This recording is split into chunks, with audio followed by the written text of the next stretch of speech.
ओम शांति। 7-7-20 की वाणी है। मीठे बच्चे, पुरुषार्थ कर दैवी गुण अच्छी रीति धारण करने हैं। किसी को भी दुख नहीं देना है। तुम्हारी कोई भी आसुरी एक्टिविटी नहीं चाहिए। प्रश्न, कौन से आसुरी गुण तुम्हारे श्रृंगार को बिगाड़ देते हैं? उत्तर, आपस में लड़ना झगड़ना, रूठना, सेंटर पर धर्मचक्र मचाना, दुख देना, यह आसुरी गुण है जो तुम्हारे श्रृंगार को बिगाड़ देते हैं।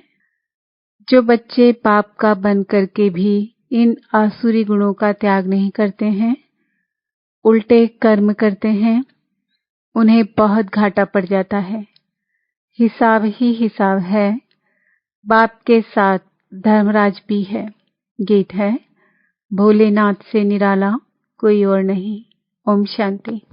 रूहानी बच्चे यह तो जान चुके हैं कि ऊंच ते ऊंच भगवान हैं। मनुष्य गाते हैं और तुम देखते हो दिव्य दृष्टि से। तुम बुद्धि से भी जानते हो कि हमको वह पढ़ा रहे हैं। आत्मा ही पढ़ती है शरीर से। सब कुछ आत्मा ही करती है शरीर से। शरीर विनाशी है, जिसको आत्मा धारण कर पाठ बजाती है। आत्मा में ही सारे पाठ की नूंद है। 84 जन्मों की भी आत्मा में ही नूंद है। पहले पहले तो अपने को आत्मा समझना है। बाप है सर्वशक्तिमान। उनसे तुम बच्चों को शक्ति मिलती है। योग से शक्ति जास्ती मिलती है, जिससे तुम पावन बनते हो। बाप तुमको शक्ति देते हैं विश्व पर राज्य करने की। इतनी महान शक्ति देते हैं। वह साइंस घमंडी आदि इतना सब बनाते हैं विनाश के लिए। उनकी बुद्धि है विनाश के लिए। तुम्हारी बुद्धि है अविनाशी पद पाने के लिए। तुमको बहुत शक्ति मिलती है, जिससे तुम विश्व पर राज्य पाते हो। वहाँ प्रजा का प्रजा पर राज नहीं होता है। वहाँ है ही राजा रानी का राज्य। ऊंच ते ऊंच है भगवान, याद भी उनको करते हैं। लक्ष्मी नारायण का सिर्फ मंदिर बनाकर पूजते हैं, फिर भी ऊंच ते ऊंच भगवान गाया जाता है। अभी तुम समझते हो, यह लक्ष्मी नारायण विश्व के मालिक थे। ऊंच ते ऊंच विश्व की बादशाही मिलती है बेहद के बाप से। तुमको कितना ऊंच पद मिलता है, तो बच्चों को कितनी खुशी होनी चाहिए। जिससे कुछ मिलता है उनको याद किया जाता है ना। कन्या का पति से कितना लव रहता है, कितना पति के पिछाड़ी प्राण देती है। पति मरता है तो या हुसैन मचा देती है। यह तो पतियों का पति है। तुमको कितना श्रृंगार रहे हैं। यह ऊंच ते ऊंच पद प्राप्त कराने के लिए तो तुम बच्चों में कितना नशा होना चाहिए। दैवी गुण भी तुमको यहाँ धारण करने हैं। बहुतों में अभी तक आसुरी गुण है। लड़ना झगड़ना, रूठना, सेंटर पर धर्मचक्र मचाना। बाबा जानते हैं बहुत रिपोर्ट्स आती है। काम महाशत्रु है तो क्रोध भी कोई कम शत्रु नहीं है। फलाने के ऊपर प्यार, मेरे ऊपर क्यों नहीं? फलानी बात इनसे पूछी, मेरे से क्यों नहीं पूछा? ऐसे ऐसे बोलने वाले संशय बुद्धि बहुत है। राजधानी स्थापन होती है ना, ऐसे ऐसे क्या पद पाएंगे? मर्तबे में तो फर्क बहुत रहता है। मेहतर भी देखो, अच्छे अच्छे महलों में रहते, कोई कहाँ रहते। हर एक को अपना पुरुषार्थ कर दैवी गुण अच्छे धारण करने हैं। देह अभिमान में आने से आसुरी एक्टिविटी होती है। जब देही अभिमानी बन अच्छी रीति धारणा करते रहो, तब ऊंच पद पाओ।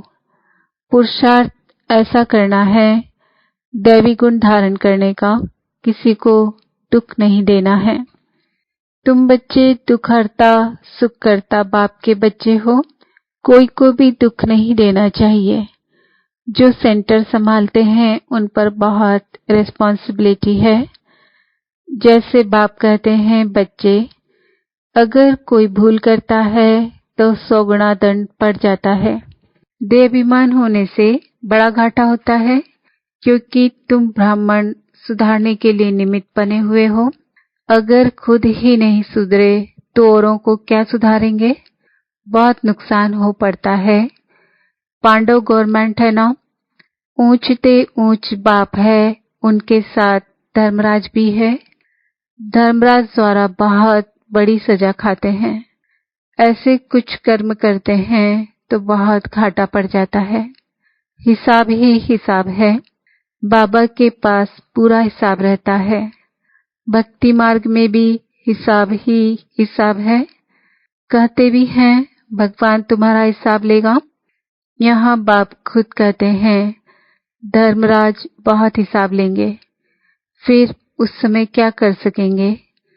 साक्षात्कार होगा, हमने यह किया। वहां तो थोड़ी मार पड़ती है, यहाँ तो बहुत मार खानी पड़ेगी। तुम बच्चों को सत्युग में गर्भ जेल में नहीं आना है, वहां तो गर्भ महल है। कोई पाप आदि करते नहीं, तो ऐसा राज्य भाग्य पाने के लिए बच्चों को बहुत खबरदार होना है। कई बच्चे ब्राह्मणी से भी तीखे हो जाते हैं। तकदीर ब्राह्मणी से भी ऊंची हो जाती है। यह भी बाप ने समझाया है।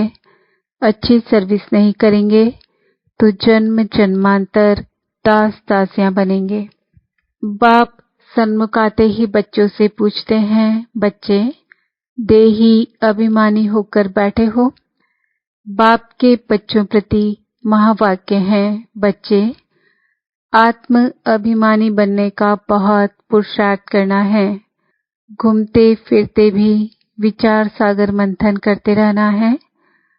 बहुत बच्चे हैं जो समझते हैं हम जल्दी जल्दी इस नर्क की छी दुनिया से जाएं सुखधाम। बाप कहते हैं अच्छे अच्छे महारथी योग में बहुत फेल हैं, उन्हों को भी पुरुषार्थ कराया जाता है। योग नहीं होगा तो एकदम गिर पड़ेंगे। नॉलेज तो बहुत सहज है, हिस्ट्री ज्योग्राफी सारी बुद्धि में आ जाती है। बहुत अच्छी अच्छी बच्चियां हैं जो प्रदर्शनी समझाने में बड़ी तीखी है, परंतु योग है नहीं, दैवी गुण भी नहीं है। कभी कभी ख्याल होता है अर्जुन क्या क्या अवस्थाएं हैं बच्चों की।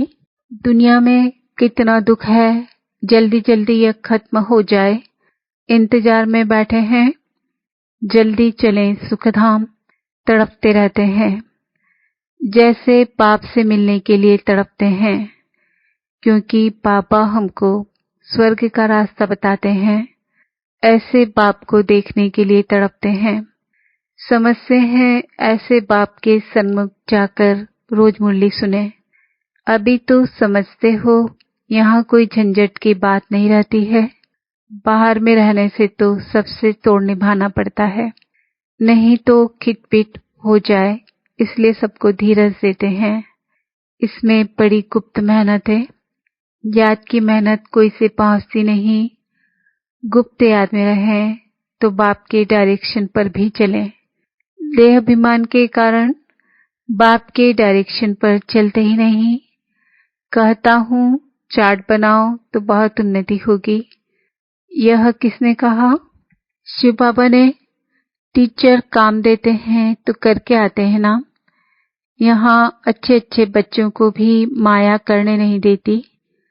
अच्छे अच्छे बच्चों का चार्ट बाबा के पास आए तो बाबा बताएं, देखो कैसे याद में रहते हो। समझते हैं हम आत्माएं आशिक एक माशूक की हैं। वह जिस्मानी आशिक माशूक तो अनेक प्रकार के होते हैं। तुम बहुत पुराने आशिक हो, अभी तुमको देही अभिमानी बनना है। कुछ न कुछ सहन करना ही पड़ेगा। मियाँ मिट्ठू नहीं बनना है। बाबा ऐसे थोड़ी कहते हड्डी दे दो। बाबा तो कहते हैं तंदुरुस्ती अच्छी रखो तो सर्विस भी अच्छी रीति कर सकेंगे। बीमार होंगे तो पड़े रहेंगे। कोई कोई हॉस्पिटल में भी समझाने की सर्विस करते हैं तो डॉक्टर लोग कहते हैं यह तो फरिश्ते हैं। चित्र साथ में ले जाते हैं। जो ऐसी ऐसी सर्विस करते हैं उनको रहमदिल कहेंगे। सर्विस करते हैं तो कोई कोई निकल पड़ते हैं। जितना जितना याद पल में रहेंगे उतना मनुष्यों को तुम खींचेंगे। इसमें ही ताकत है।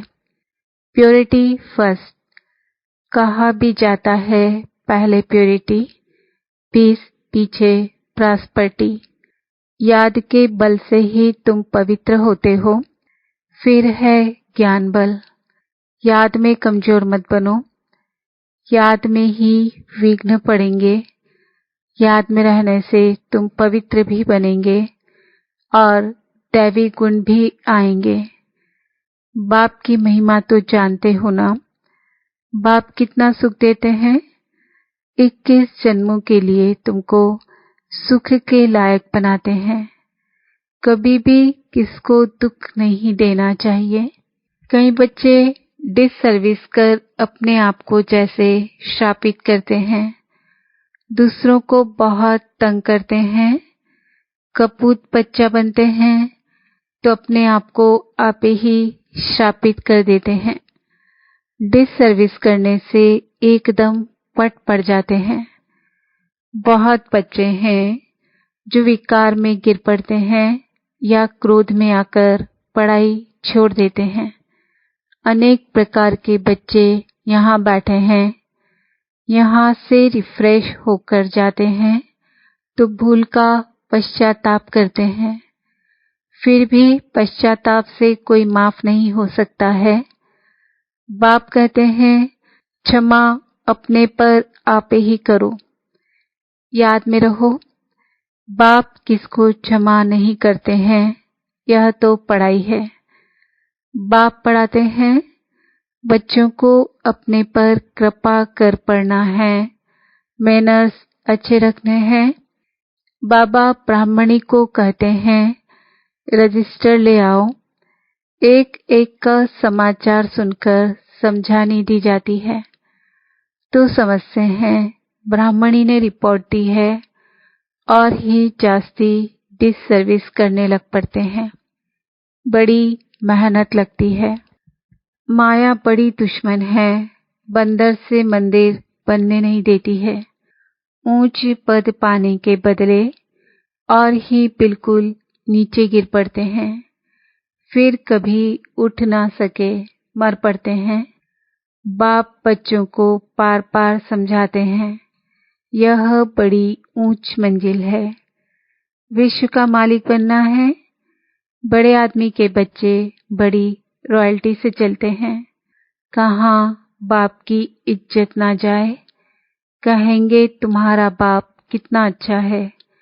तुम कितने कपूत हो। तुम अपने बाप की इज्जत गंवा रहे हो। यहाँ तो हर एक अपनी इज्जत गंवाते हैं। बहुत सजाएं खानी पड़ती है। बाबा वार्निंग देते हैं बड़े खबरदार हो चलो। जेल बर्ड्स न बनो। जेल बर्ड्स भी यहाँ होते हैं। सतयुग में तो कोई भी जेल नहीं होता। फिर भी पढ़कर ऊंच पद पाना चाहिए। गफलत नहीं करो। किसको भी दुख मत दो। याद की यात्रा पर रहो। याद ही काम में आएगी। प्रदर्शनी में भी मुख्य बात यही बताओ। बाप की याद से ही पावन बनेंगे। पावन बनने तो सब चाहते हैं। यह है ही पतित दुनिया। सर्व की सद्गति करने तो एक ही बाप आते हैं। क्राइस्ट, बुद्ध आदि कोई की सद्गति नहीं कर सकते। फिर ब्रह्मा का भी नाम लेते हैं। ब्रह्मा को भी सद्गति दाता नहीं कर सकते। जो देवी देवता धर्म का निमित्त है, फल देवी देवता धर्म की स्थापना तो शिव बाबा करते हैं, फिर भी नाम तो है ना, ब्रह्मा विष्णु शंकर त्रिमूर्ति ब्रह्मा कर देते। बाप कहते हैं यह भी गुरु नहीं, गुरु तो एक ही है, उनके द्वारा तुम रूहानी गुरु बनते हो। बाकी वह है धर्म स्थापक। धर्म स्थापक को सद्गति दाता कैसे कह सकते? यह बड़ी डीप बातें हैं समझने की। अन्य धर्म स्थापक तो सिर्फ धर्म स्थापन करते हैं, जिसके पिछाड़ी सब आ जाते हैं। वह कोई सबको वापस नहीं ले जा सकते, उनको तो पुनर्जन्म में आना ही है। सबके लिए यह समझानी है, एक भी गुरु सद्गति के लिए नहीं है। बाप समझाते हैं गुरु पतित पावन एक ही है, वही सर्व के सद्गति दाता लिबरेटर है। बताना चाहिए हमारा गुरु एक ही है जो सद्गति देते हैं, शांति धाम सुखधाम ले जाते हैं। सत्युग आदि में बहुत थोड़े होते हैं, वहाँ किसका राज्य था? चित्र तो दिखाएंगे ना, भारतवासी ही मानेंगे। देवताओं के पुजारी झट मानेंगे कि बरोबर यह तो स्वर्ग के मालिक हैं, स्वर्ग में इनका राज्य था। बाकी सब आत्माएं कहाँ थी? जरूर कहेंगे निराकारी दुनिया में थे। यह भी तुम अभी समझते हो, पहले कुछ भी पता नहीं था। अभी तुम्हारी बुद्धि में चक्र फिरता रहता है। बरोबर 5000 वर्ष पहले भारत में इनका राज्य था।